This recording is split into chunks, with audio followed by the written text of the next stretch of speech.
Pagdating nga ng Tagaytay ay naghanap agad ako sa social media kung saan pwede tumungo at makikita natin ang ganda ng Bulkang Taal. Baba tayo sa Olivares daw to, may Aura Mall. And hanapin natin yung isa sa pinakamasarap na bulalo. Mapagupit muna ako kasi may pasok ako bukas din. For sure hindi na tayo aabot sa Manila. Kaya dito na rin ang A magpapagupit. few minutes later. Ayos pala yung mga naggugupit dito eh. Low taper lang para medyo goods yung gupit natin. Ayun na yung rotonda ng Tagaytay, nakikita ko na. Kita nyo rin yan mamaya. Kain muna tayo.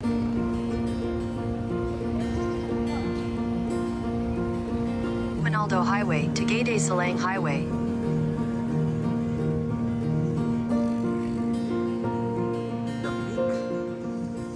Actually, sobrang lamig ngayon. Hindi ko alam parang mga nasa 19 to 18 degrees. Let's move forward pa rin. At hanapin natin yung Nestle ba yun? Kung hindi ako nagkakamali. Nestle's Restaurant. May bulalo daw dun tsaka nakikita ko sa TikTok. May napansin ako ditong parang view deck eh. Parang nakikita dito yung Taal. Parang ang ganda. Ayan, natatanong ko na nga. Lucy, ayan, papakita ko sa inyo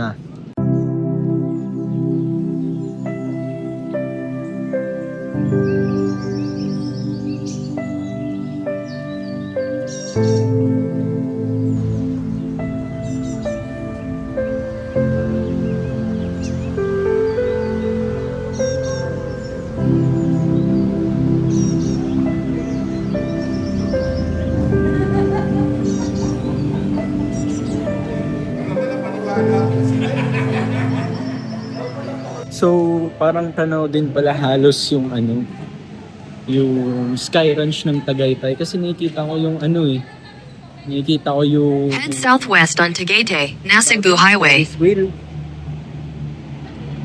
Pero tuloy pa rin tayo. Medyo malayo pa eh. 30 minutes walking daw. Hindi ko naman kabisado kung paano ako magko-commute papunta doon.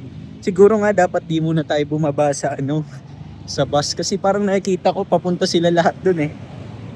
So, bali kung naghahanap para kayo ng Our Lady of Lourdes Parish Church, nandito lang siya. Di ko alam kung saan located na to eh. Basta galing sa Rotonda, kumanan ako.